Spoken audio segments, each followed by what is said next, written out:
Everyone talks about Bengaluru's startup and Hyderabad's IT park. But over the last year, something big has started happening on the India's eastern coast. In 2024, Google announced a massive project in Visakhapatnam. They would invest $15 billion over 5 years to build a massive artificial intelligence hub. Reliance, Brookfield and Digital Reality announced a 98,000 crore data center campus in the same city.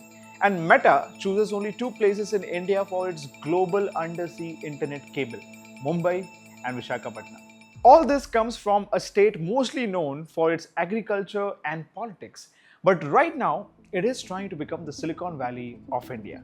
We are talking about the state that has already doubled its state income in 8 years. Its GSVA grew from about 7.25 lakh crore in 2017-18 to about 14.7 lakh crore in 2024-25. And that is a steady double-digit growth year after year. This is Andhra Pradesh. In this video, we will break down 3 specific advantages Andhra Pradesh has, why global companies are placing billion-dollar bets on this coastline, and why Andhra Pradesh could end up as the backbone of India's digital infrastructure. Section 1: History.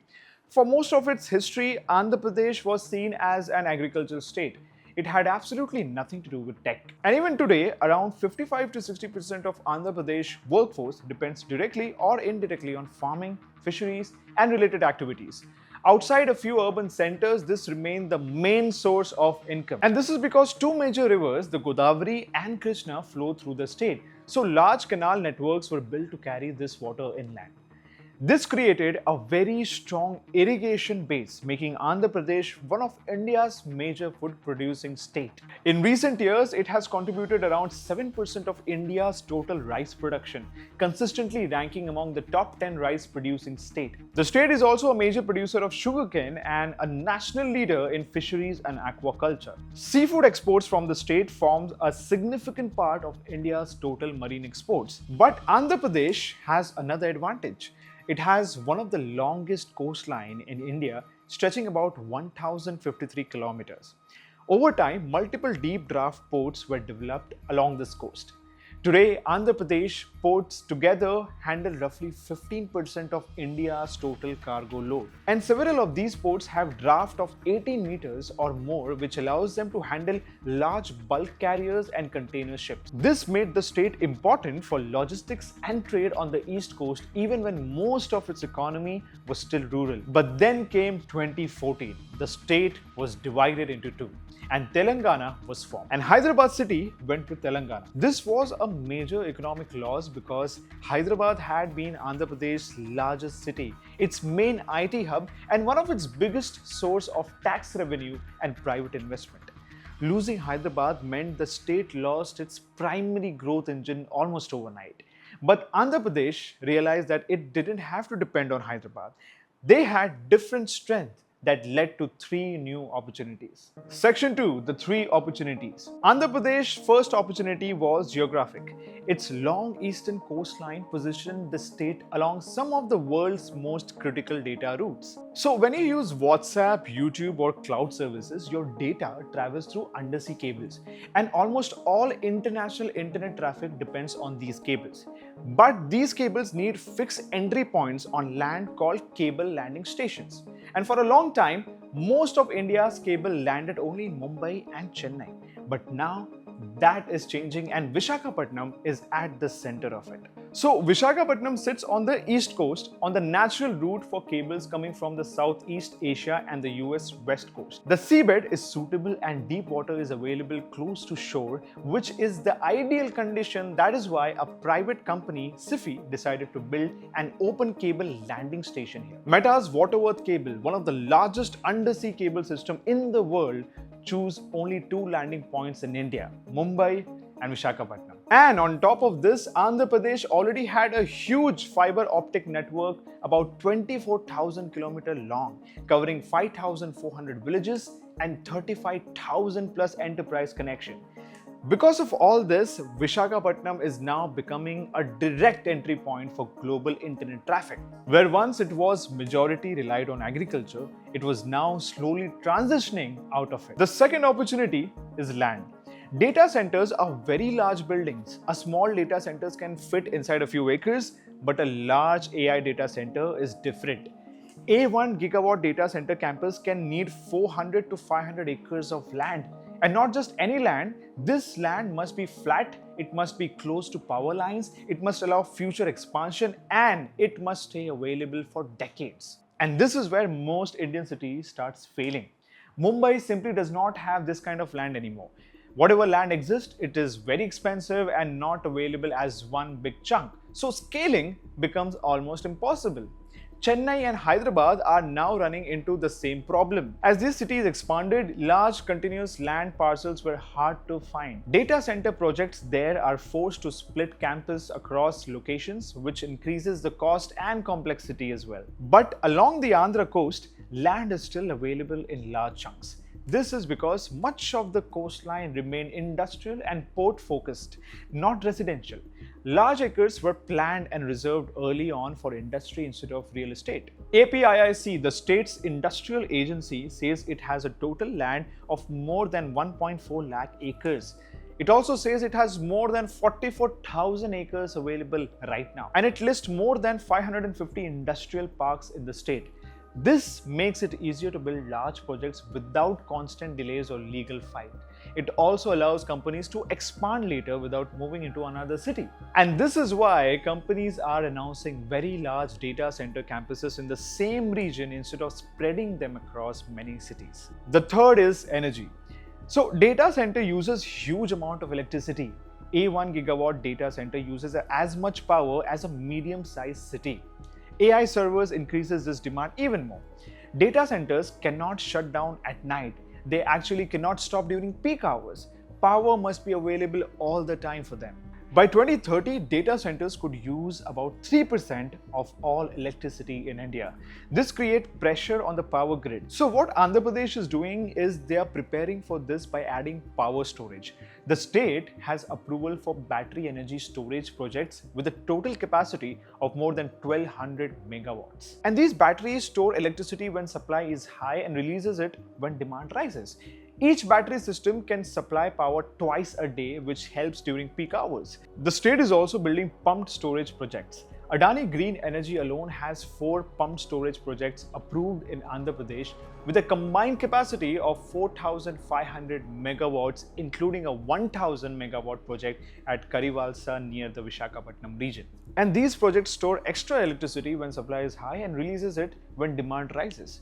Because data centers cannot afford power cuts at all, they need electricity to be available all the time. Pumped storage helps keep power steady and reliable when solar and wind energy is not enough. Considering that India has this image of frequent power cuts and lack of electricity in remote areas, this becomes very important for data centers because if electricity is unstable, servers go offline, and even a few minutes of downtime can actually cause huge loss. But now Andhra Pradesh is starting to offer that. A digital infrastructure, space to build, and most importantly, reliability. This is why some of the biggest players are putting their money here. Section 3, the big bets. In the last 2 years, Andhra Pradesh has signed projects commitment worth about 4.4 lakh crore. And a large share of this is coming from data centers and related digital infrastructure. The state has allotted about 480 acres of land near Visakhapatnam for Google Adani AI data center campus. The planned capacity is 1 gigawatt. The investment size being discussed is around $15 billion spread over 5 years. A 1 gigawatt data center is not a normal project. It is among the largest possible in the sector. It needs its own power substations, water systems, fiber links, and grid upgrades. This campus is being planned with direct access to undersea cable and renewable backed power. Then there is Digital Connection, a joint venture between Reliance, Brookfield, and Digital Reality. This group has announced an investment of about 98,000 crore to build another 1 gigawatt data center campus in Visakhapatnam by 2030. And this campus is being designed mainly for AI workloads, and that means high density servers, heavy power use, and strong network links. This is huge because AI data centers are much harder to run than regular cloud centers. They need more power per rack and better cooling. Apart from this, we have already spoken about Meta and Sifi, right? Together, they are planning a data center of up to 500 megawatts in the region linked directly to Meta's undersea cable landing. SIFI is also building a 50 megawatt AI edge data center and an open cable landing station in Visakhapatnam. And if you put all of this together, you will get an idea what Andhra Pradesh is actually doing. Just these three groups are planning 2.5 to 3 gigawatt of data center capacity in and around one city. For comparison, India's total live data center capacity today is just over 1 gigawatt. That means Visakhapatnam alone could end up hosting digital infrastructure equal to or larger than what the entire country has today. But Andhra Pradesh is not stopping just with data centers. The state has also rolled out a semiconductor and a display fab policy 4.0. Under India's national chip program, the central government offers up to 50% of capital support for semiconductor projects. Now, Andhra Pradesh is offering to add up to 30% more on top of this for selected projects.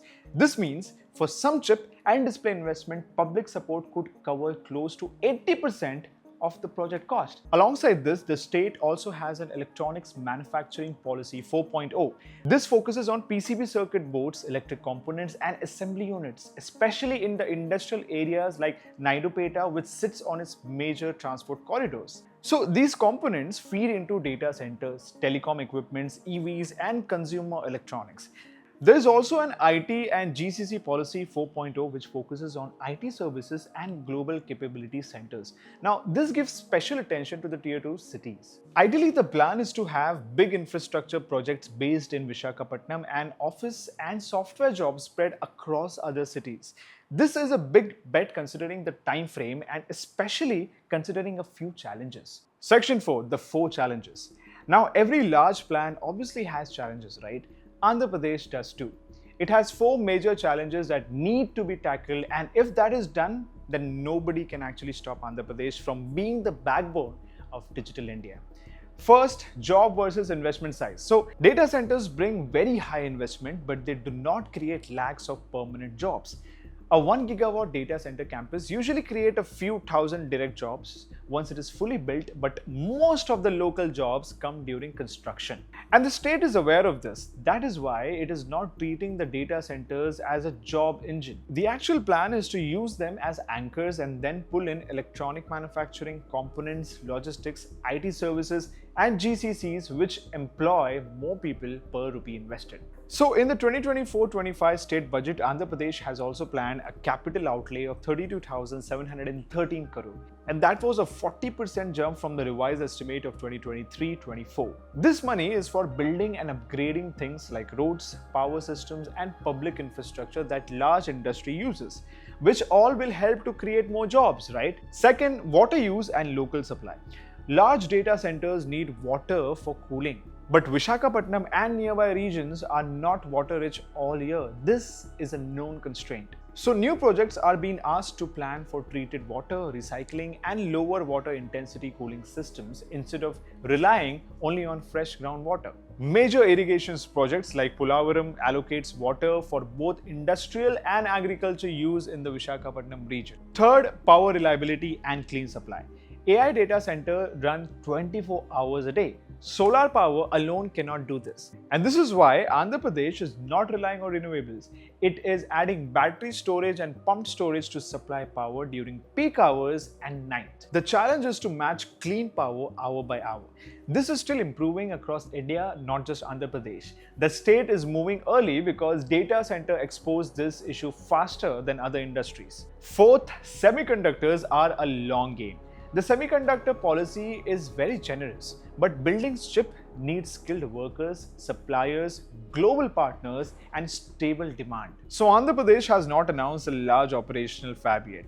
What it has done is focus first on PCBs, components, EMS units, and OSAT style facilities. These are easier to start, create jobs, and build experience. The state is using these steps to prepare for bigger chip projects later. So, this is a position Andhra Pradesh is in today. A large state with a strong agricultural base, a long coastline with working ports, and an economy that has already grown rapidly even after losing its biggest city. So between 2017-18 and 2024-25, the size of the state's economy nearly doubled. And this growth came from multiple sectors at the same time, including construction, transport, manufacturing, and services, while agriculture continued as a base. But now it wants more. Andhra Pradesh is trying to create a global digital infrastructure, something that cannot be replaced. Because once this is built, they stay for decades, creating a whole tech ecosystem. And that is why global companies are willing to put very large amounts of money here, because they see potential in Andhra Pradesh vision. And that is exactly why the risk is also high. And if Andhra Pradesh execute well, it can become an example of how every Indian state can use its unique advantages to create something on a global scale.